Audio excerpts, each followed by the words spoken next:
Hello, everyone, and welcome to Africa Fire Mission's weekly virtual training session. My name's Mike, and I'm the programs director here at Africa Fire Mission, and we're so happy that you took time out of your busy schedules to join us for today's training. Today, we're going to be taking a look at some BLS resuscitation. Um Before we get started with today's class, let me just touch on a couple of administrative items here. If you stick around for at least 70% of today's training, which is usually about 40 or 45 minutes.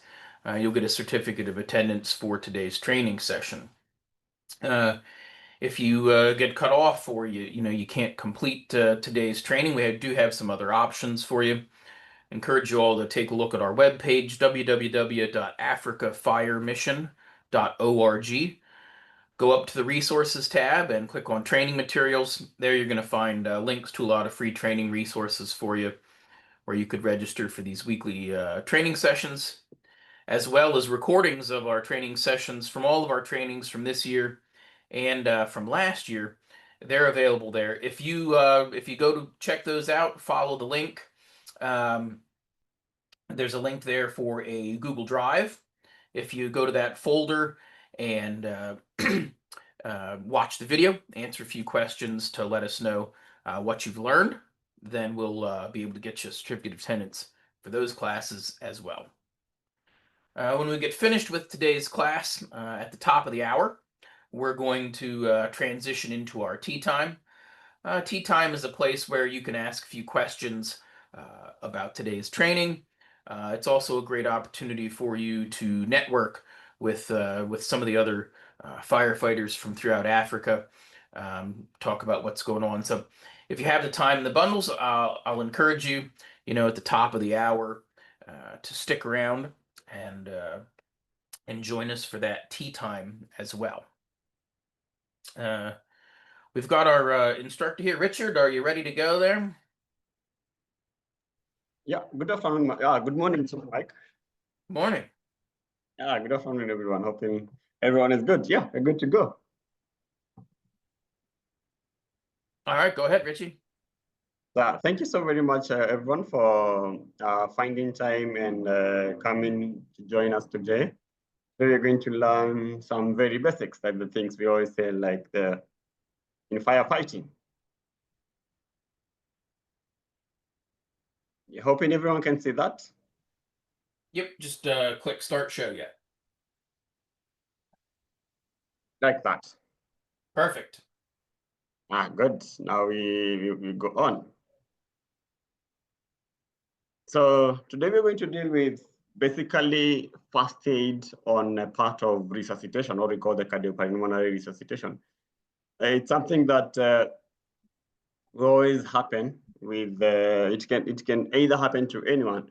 I always give a very good example is in Kenya, there's this time like we had a pastor or a clergy or a minister was talking to the crowd, and then boom, all of a sudden he goes down, crouching on his chest. And everyone was there looking at him and watching what is happening, because most of them didn't have the ability to do to identify, or to do a good CPR. And then in our scenes of work, when we respond to these emergencies, we always come across some of these things. And today we're going to learn how to identify and how to do a quality CPR.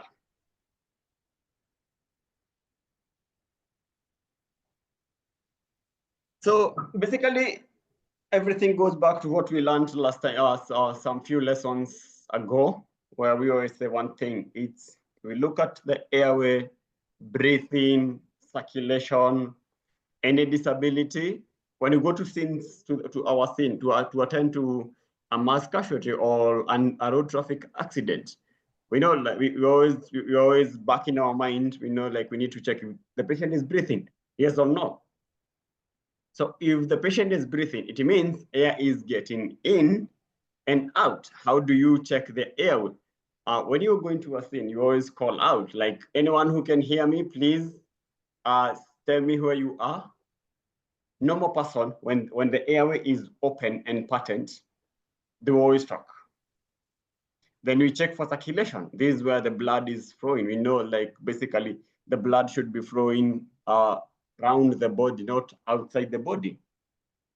Disability means you check for deformities. The legs, we know the normal posture of a leg, of an arm, the normal posture of the body, the torso. And then exposure. Exposure means the environment, what we are doing, the environment that we are attending to. Do we have fire? Do we have smoke? Do we have spillage? Then if we suspect a patient has a problem with the heart, we always start with circulation.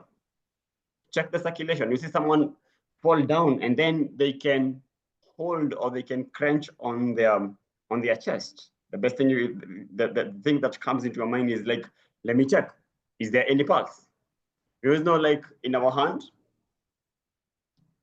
In our hands, we always, I want to try and bring up the video.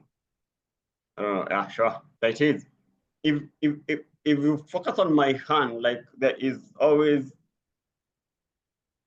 sorry, it's some systems. My system is not working well when I write up the video.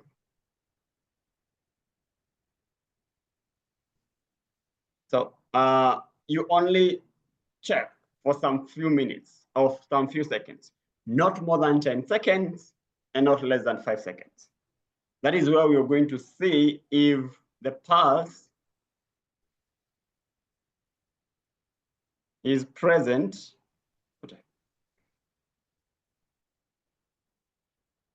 So this is what we were saying about misbehaving. My network is very poor. So when you want to check the pulse, if you look at your thumb, when you go down with it, there is always a part that is a little bit hollow. Like you can see, like, there's like a small depression. That is when we check for pulse for a normal being who is breathing.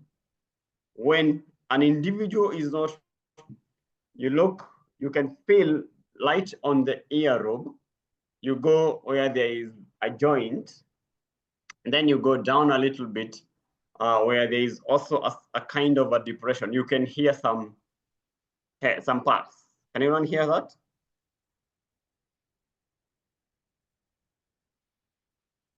Can we get the pulse? So that is what we call the central carotid, or it's called the carotid pulse. This is the main blood vessel that feeds the head. You have two of them, one of this side and the other one of the other side. So you check on them. Don't check on both of them. You check one side. You do the index finger and then the middle finger. You don't. If you do with the thumb, you will realize that the thumb has its own pulse. So you might be hearing your own pulse. You might be feeling your own pulse. So from there, we go to the next.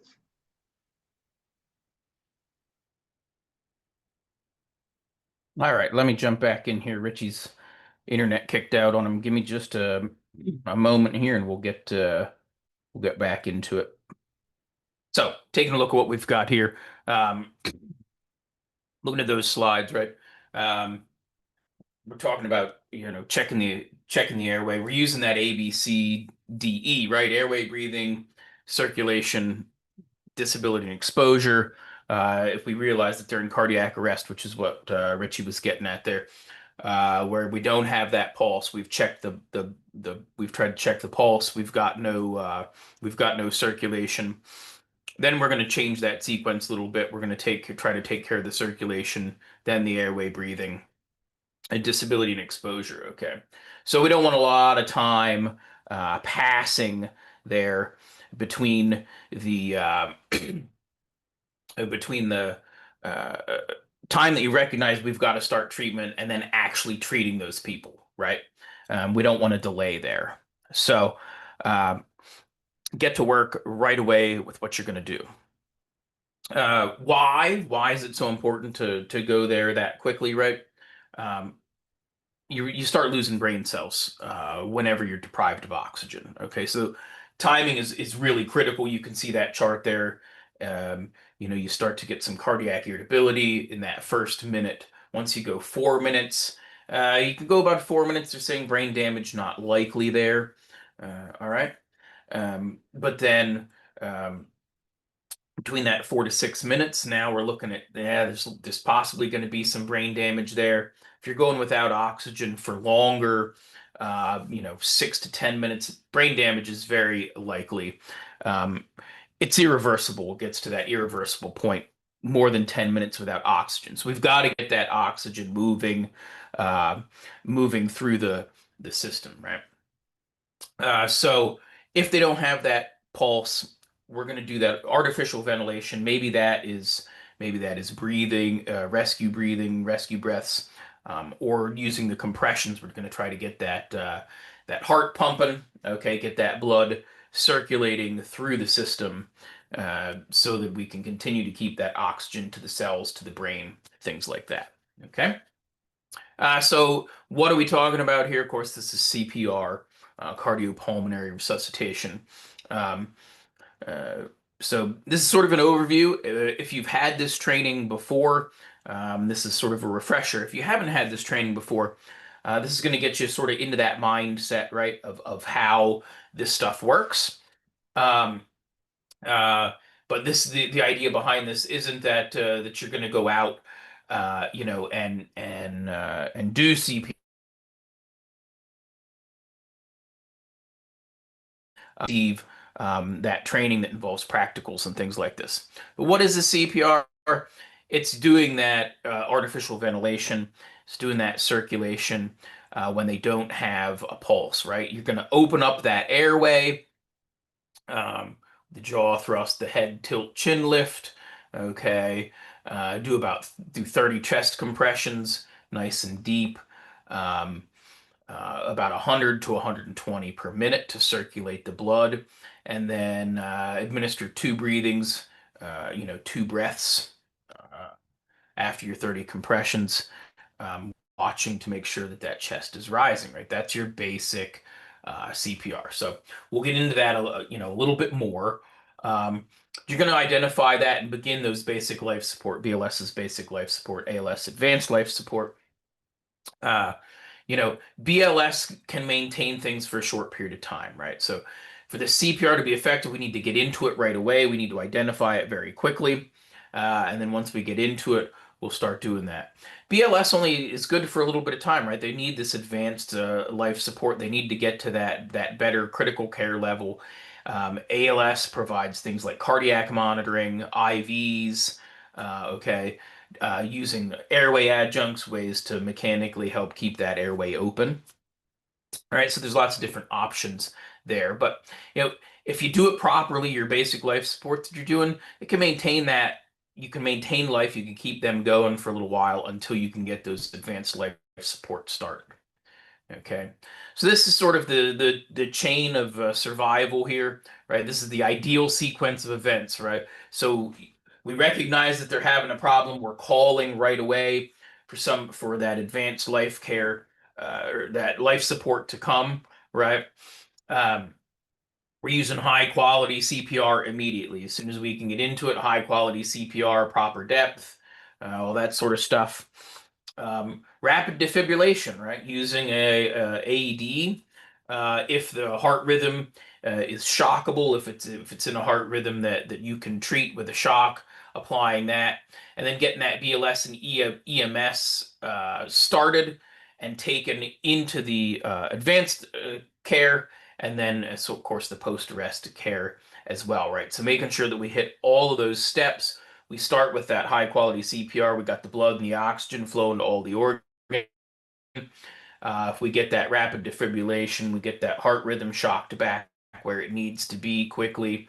All right, and then passing them on to that better, more advanced care. Okay. If one of those links is absent out of that chain that we just looked at, right? chance of that patient not making it is higher. All right, so that's why it's important to get the system started and to get working right away, right? If we don't have some of those, you know, the chances of survival is pretty low. If few patients survive cardiac arrest if CPR isn't started within the first few minutes.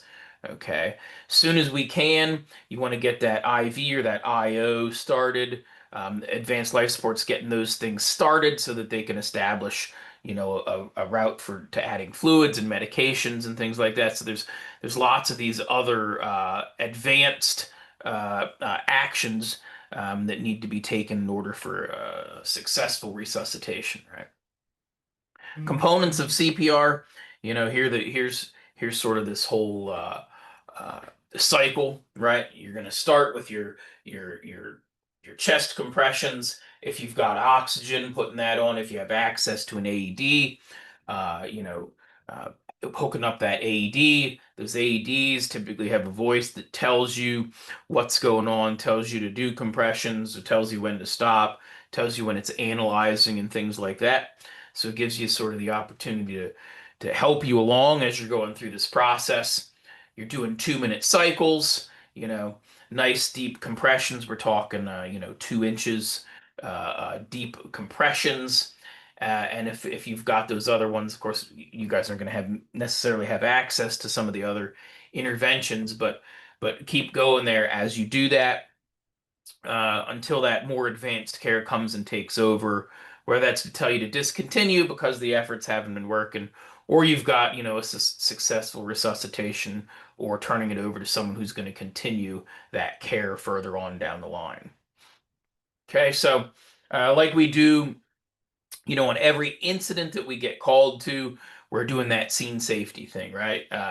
Checking things out to make sure it's safe, looking to see if you can quickly determine what the cause was, why this person is having, gone into this cardiac arrest. Is it, were they exposed to an electrical shock or something that's still there that could cause you harm? So we're doing our scene safety.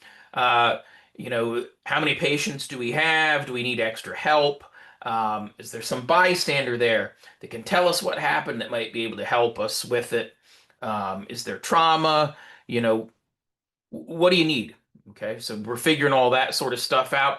We're doing that initial assessment, determining that unresponsiveness, tapping on the person. Hey, are you okay? Are you okay? Can you hear me? Can you talk to me? If they talk back or they respond to you, they don't need CPR. Okay. If they're if they're unresponsive, then maybe they need it and maybe they don't. That's where you're going to go checking for that pulse, right? Protect the spinal cord. Make sure that you're not doing any kind of cervical, furthering any damage if there's some sort of a cervical injury. All right.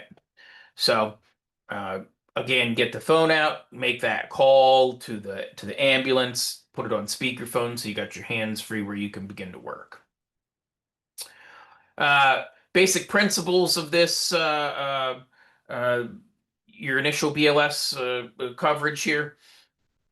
They're pretty much the same for infants, adults, and children. Um, the procedures are pretty similar. Okay. Uh, Cardiac arrest usually occurs before respiratory arrest in adults. All right. Respiratory arrest usually occurs before cardiac arrest in infants and children. Okay. So just a little bit of a difference there. Okay. AEDs, these are the automated external defibrillators or defibrillation. If you've got access to one of these, you're carrying one on the fire truck, or if you're working EMS and you've got that ambulance, you've got one of these. Um, you know, Most of these pre-hospital cardiac arrests that people experience as a result of some sort of rhythm disturbance in the cardiac rhythm. So that's the, pattern of the heartbeat. Early defibrillation, the machine analyzes that heart rhythm, determines whether a shock can fix it, delivers that shock if it's needed, brings the heart back into that appropriate rhythm. So that really improves those survival rates if you have access to that. Okay. If you don't have one of those, or there's one nearby, or somebody can bring you one, you're going to start that CPR process and then get that AED on as soon as it's available. Okay. Uh, AED usage in children. Okay, we're just gonna sort of briefly glide over this, but they make smaller pads and things for that. Uh, if you've got that, certainly you're gonna utilize those. Okay. Special situations, if you've got that AED out. Um, if you can feel that there's a pacemaker, if someone has a pacemaker, it's usually right here on the chest. You can feel it directly under the skin. Sometimes you can see it bulging out. Um, Try to keep those pads, 2.5 centimeters away, about an inch away from that implanted defibrillator or pacemaker that might be up there, if you can notice it. Um, you're not going to do the AED while someone is in the water. Once you get them out, wipe them dry quick before you put those pads in place. Uh, a lot of your AEDs, if they're packaged up in a little case or something, they've got a small razor in there. Um, so if it's got a razor, you can shave off any hair that you may need to there. Or they're telling you just sort of use that pad itself to quickly kind of pull the hair away as you put it on there. Uh, if they've got any kind of medication patches, it's telling you to take those off. Just be cautious, be very cautious if you're taking off any kind of transdermal med pads that you don't come in contact with whatever that medication may be, especially if it's something like a fentanyl patch or something like that. Positioning the patient, if you're going to do CPR, you got to have them in the right place. Get them laying out on the floor on a nice firm surface. You can't do this on a bed or a mattress. Got to be a nice firm surface so that when you're doing your chest compressions, you're not just sort of squishing them into something soft.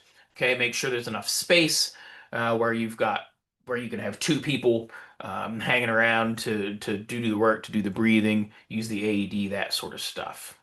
Okay. Look at the chest. Try to look for those signs of breathing while you're checking for that pulse. You're checking for the pulse there in the neck. Um, while you're taking that pulse to see if you can feel the pulse, you're looking to see is the chest rising and falling. Okay. If the patient is breathing, they're going to have a pulse. Okay. If they're not breathing and they don't have a pulse, then you're going to get started with um, your CPR, getting started with the chest compressions. Okay. What's the proper hand position? Here's an illustration, right? Your heart's sort of right there in the center of the chest, right?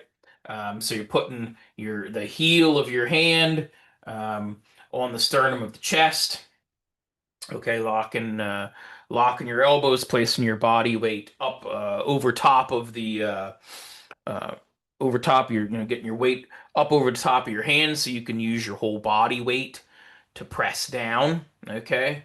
Motions need to be smooth, rhythmic, and uninterrupted. So it's not short, just sort of jabbing at their chest. Smooth, pump, pump, pump, pump, pump. You're pushing hard and fast. Um, if you've got two people that have the training to do this, right, you're going to switch every 2 minutes. Okay. Um, this is telling you you're better off pushing too hard on the chest. You've got to get that nice and deep and let that chest rebound all the way back up so that you compress the heart to force the blood out. And as you let off, the heart refills, okay? Refills again, and allows you to continue pushing that blood out through the body, keeping those organs getting the oxygen and things like that they need to try to further that survival.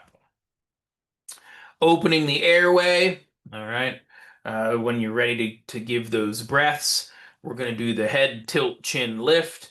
If you've had any kind of first aid training, I'm sure you've heard that head tilt chin lift. Okay, leaning the head back, pulling sort of up on the chin, or the next one is the sort of jaw thrust, right? We're trying to get that throat in the right position to where the tongue isn't blocking, so that you can get that air in. All right, so there's the jaw thrust method as well, where you're sort of behind it, you get your fingers into the back of the jaw and pulling up to move their jaw sort of forward. and upward. That's how you're getting that airway open. Sometimes just open it on their own is enough to let the air breathing, or if you're preparing for those rescue breaths. Um, if you're not actively working on that patient, the recovery position is a place where we want to, where we can put them.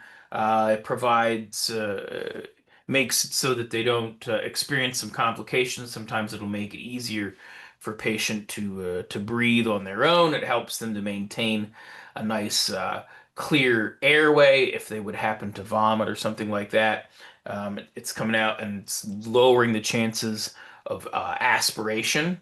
Okay, so that's the recovery position there. The bottom leg straight out, uh, top leg, bent about a 90-degree angle, top hand under the head.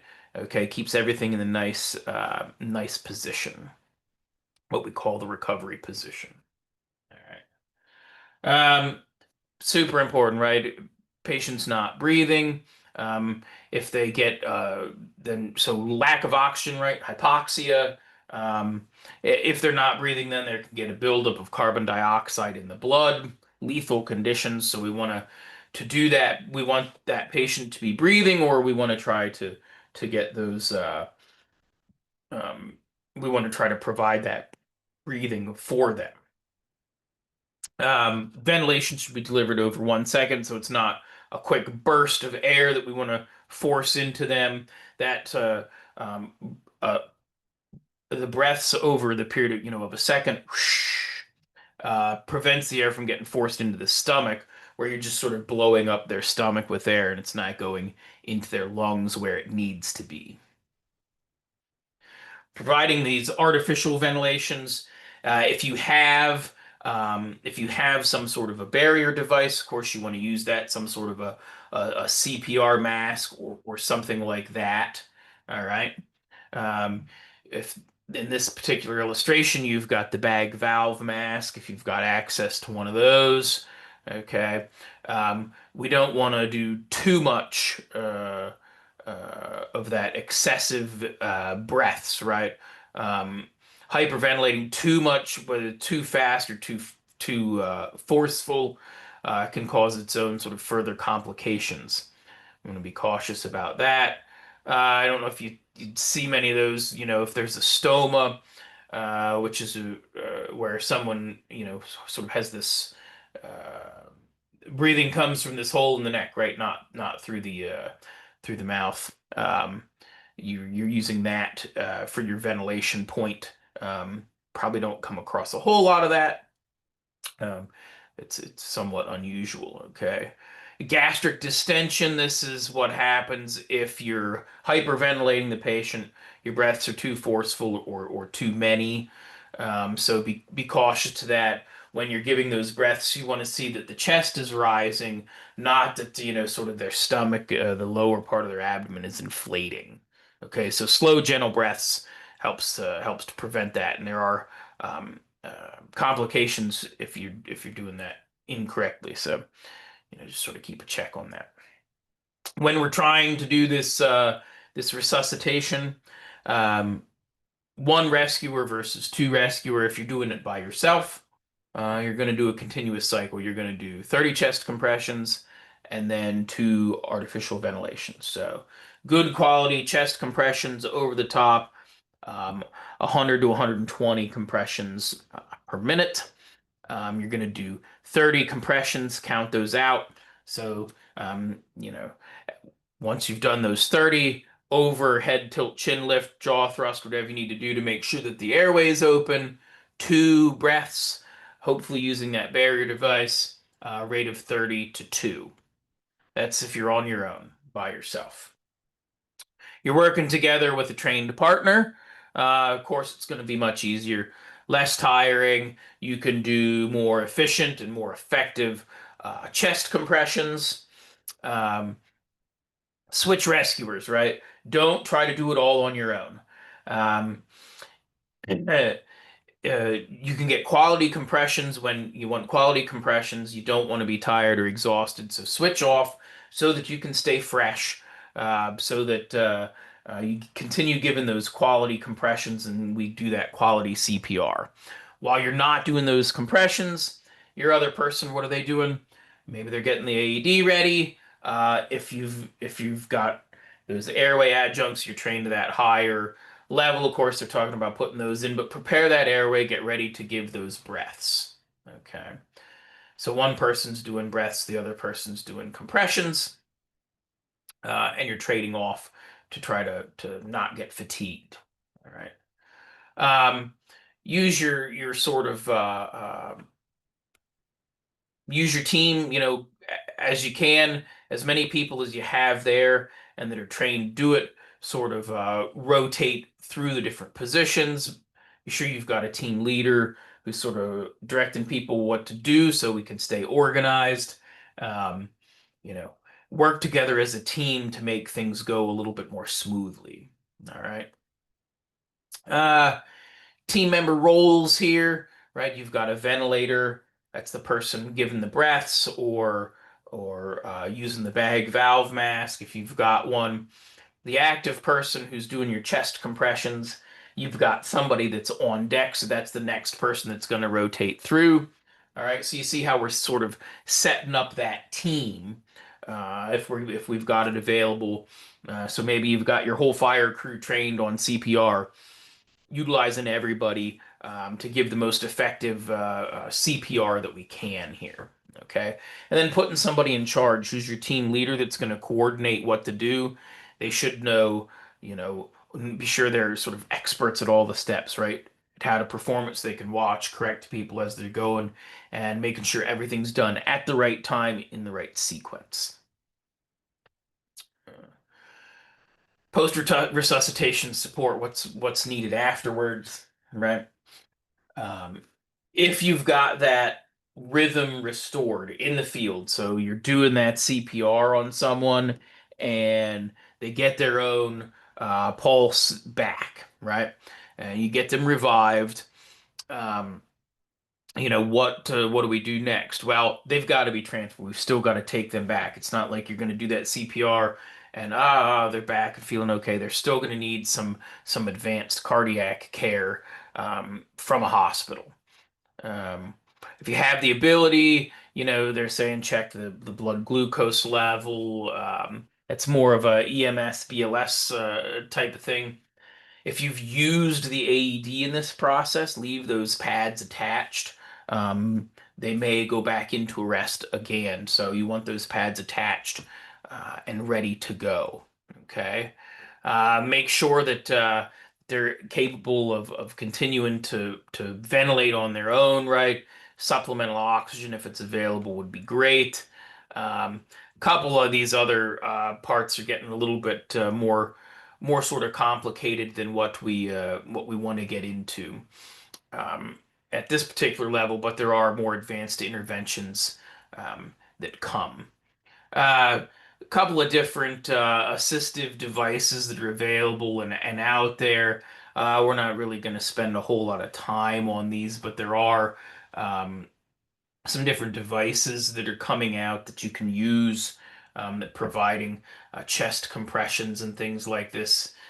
This particular one in the picture here, the Lucas device, is being used a lot in major cities in the US and in Europe, that it's providing those sort of perfect chest compressions, right?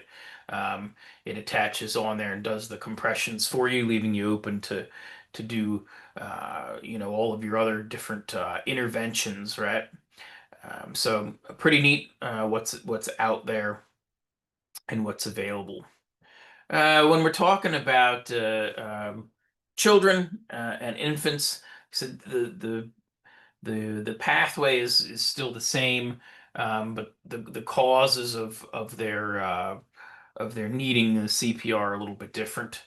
Um, so with children, they're utilizing that oxygen a lot more rapidly than adults do, more rapid breathing rates and things like that. So when you are working on a child, be sure that you're focusing on on the airway and making sure that you get that artificial ventilation, whether that's given breaths or whatever. Uh,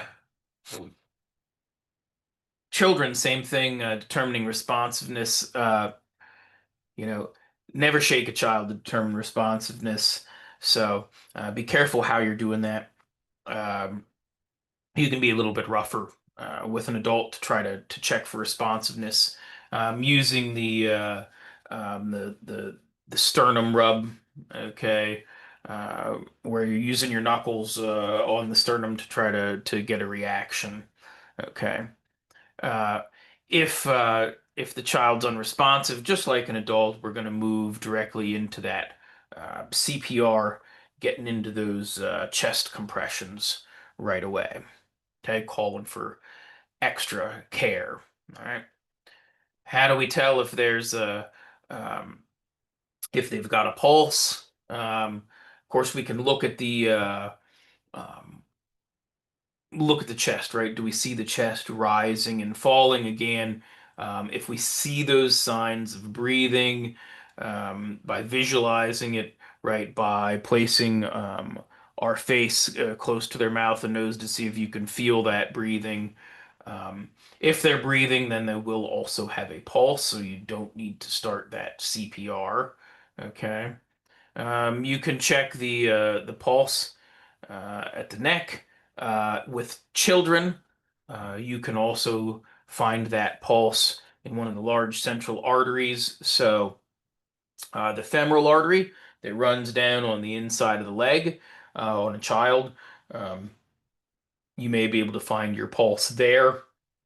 On infants, it's talking about the brachial artery. The brachial artery is the one up here on the bicep. You put two fingers there and find your pulse there as well. Okay.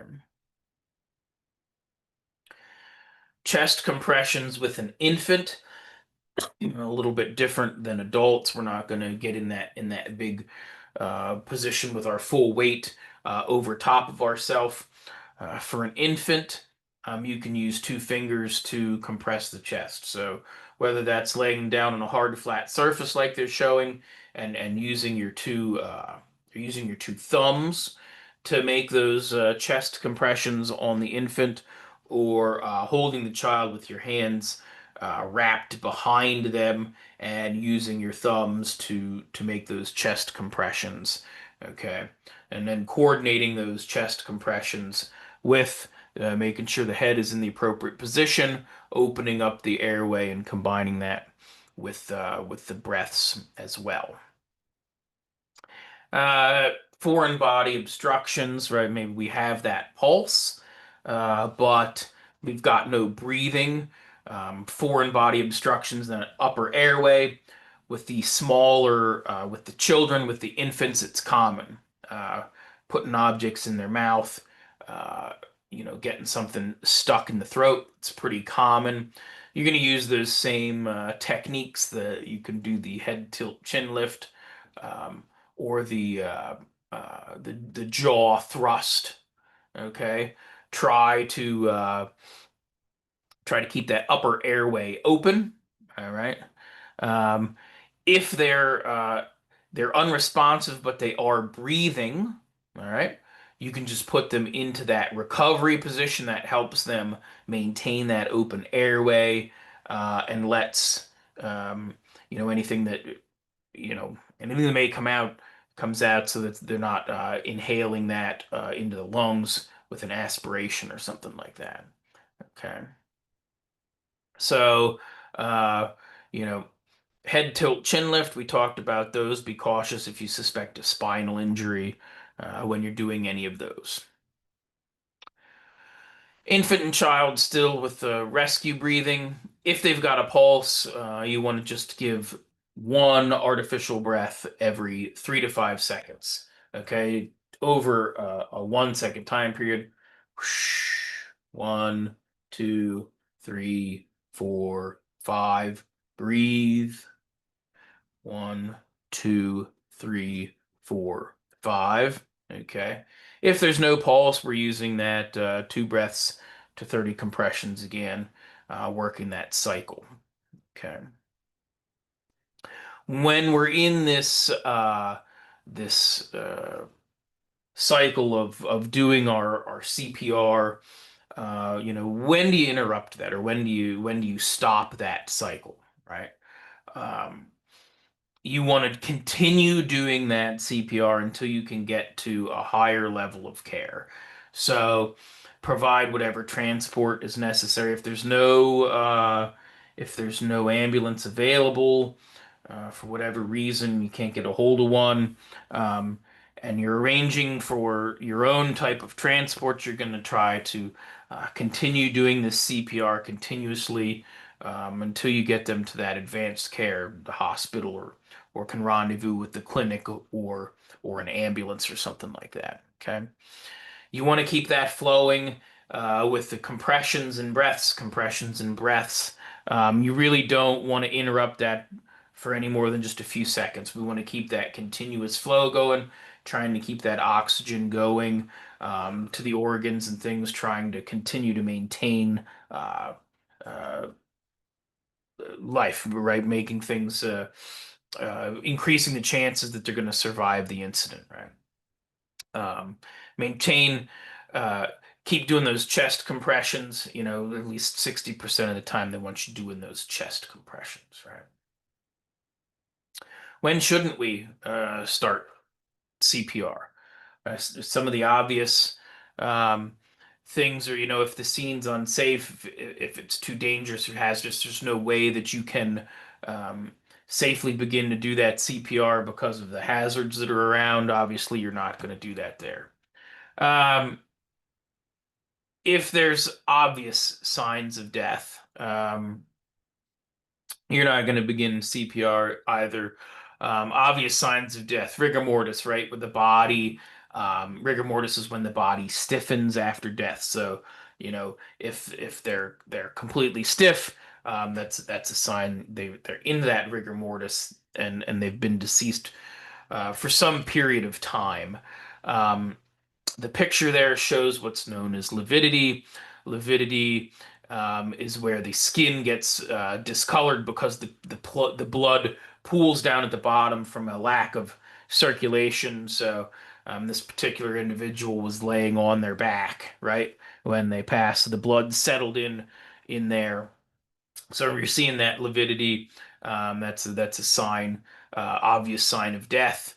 Obviously, putrefaction, right? Any kind of decomposition, things like that. Or it's a mortal injury, right? Burned beyond recognition, multiple dismemberment, decapitation, right? They're obviously dead. Of course, we're not going to start doing our CPR. We're not going to start doing our basic life support. Okay. Uh, if you know that the person has do not resuscitate orders or no CPR orders, that can get complicated. You've got to be sure that those things are there and are valid. Sort of the recommendation is start your CPR.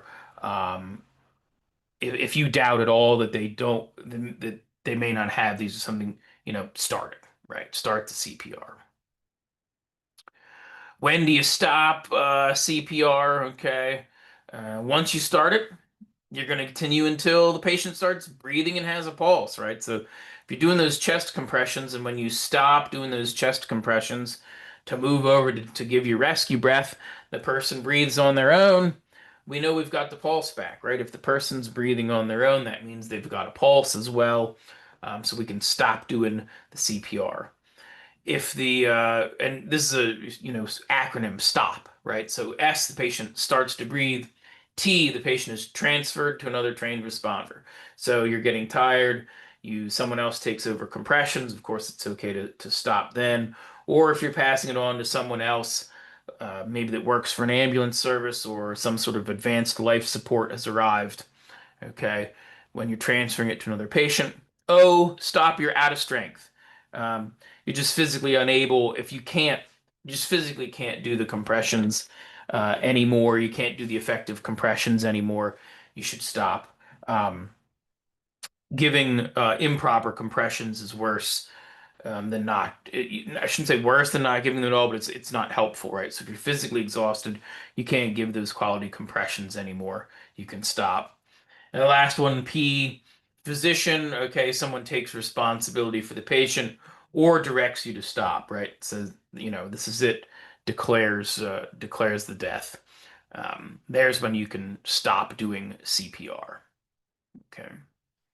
Um, Other sort of special circumstances that you might come across.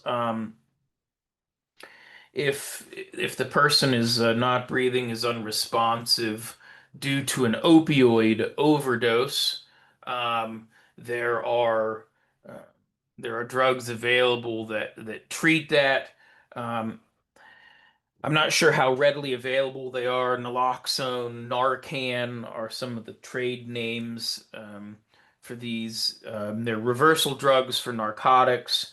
Um, Unfortunately, I will call it unfortunately, they're readily available here.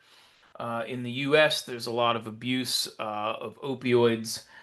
So these reversal drugs are pretty common. We carry them on all the fire trucks, all the ambulances have them, all the police have them. Um, they give them away for free if you have narcotics or opioids in your home for legitimate medical purposes and you have children. They give out these medications that reverse it in case your children would accidentally get into it and have an accidental overdose or something. It's pretty readily available. Um, and it's fascinating how quickly they work to bring someone who's completely unresponsive right back. Um, if you don't have the if you don't have those, of course, you're just going to use your standard resuscitation methods to try to continue the breathing for them, or if they're lacking a pulse, providing those artificial heartbeats using your CPR. Okay. Uh, Cardiac arrest in a pregnancy. Be sure that you're doing that high quality CPR. Um, uh, Try to sort of move things around.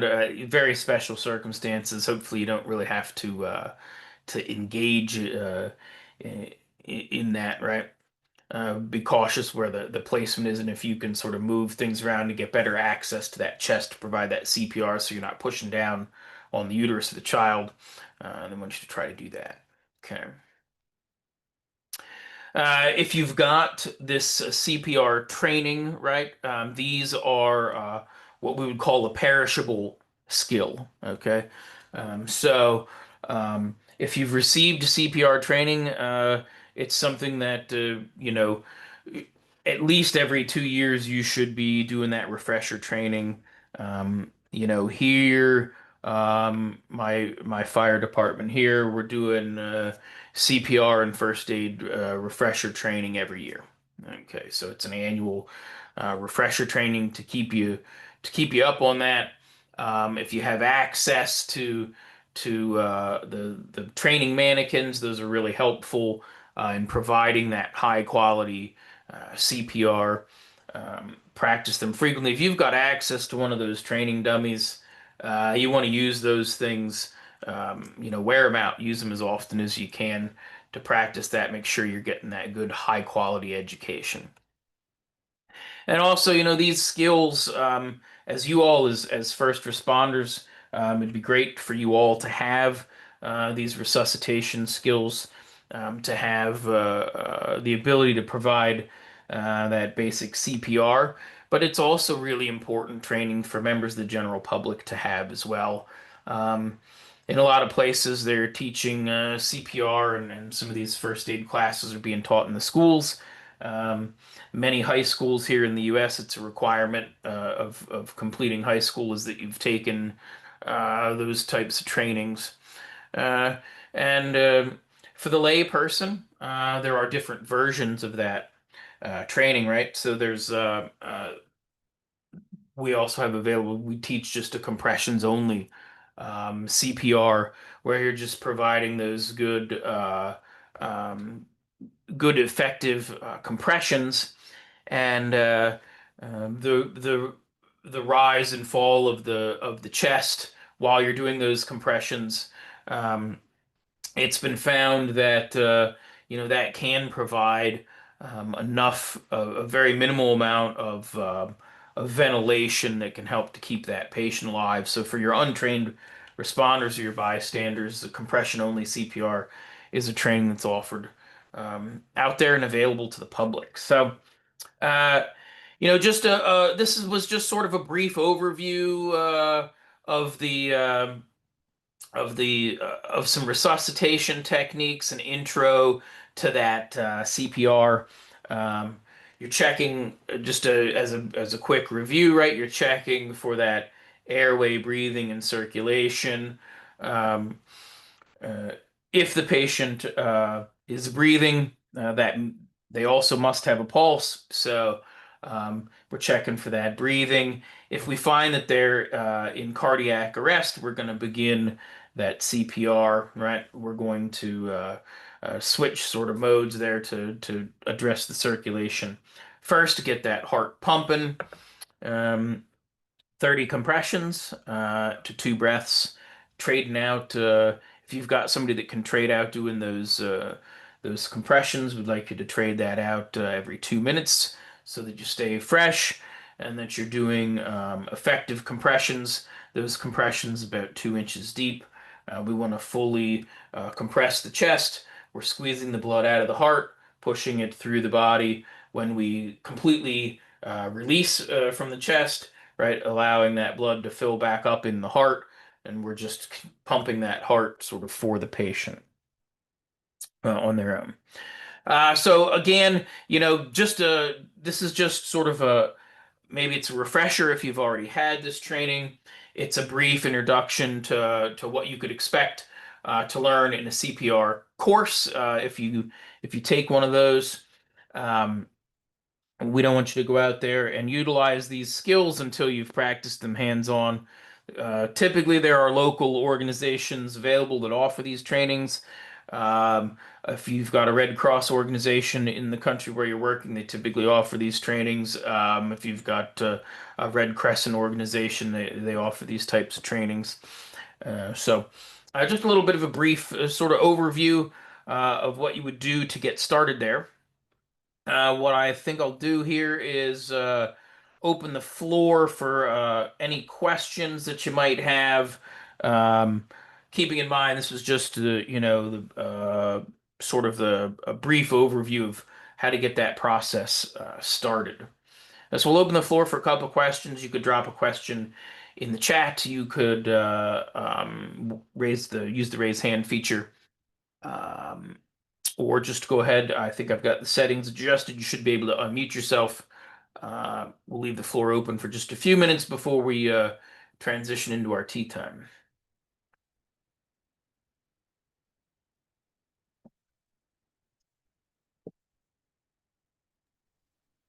Thank you so much, Chief Mike, for that. My systems are misbehaving. That's all right. We got you covered. I got your back, buddy. We'll work together. Yeah, thank you, thank you, thank you. Anything you're back with us? Anything else that you want to add? Mine is just to tell, like, this whatever we learned here, it's just a tip of the iceberg. So you can organize it in your fire department. Maybe you have EMTs who are active, or someone who have learned about the heart saver. Remember the heart saver from AHA? That's why you can be able to practice this thing. So let's always endeavor to learn a new skill in everything that we in our fire stations. So that's said. Thank you so very much. I think you're actually reading my mind. When I was here, I was like, Chief Mike is actually saying everything. But I want to say, like, thank you I so might much. have been I might have been a little familiar with this topic. Full Oh, disclosure, I sure. wasn't completely prepared to lead it, but I think we did well. So. Good.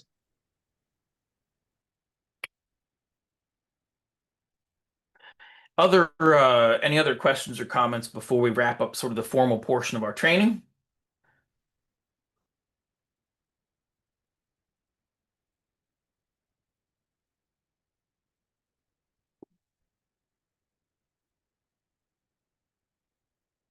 All right, let me wrap things up.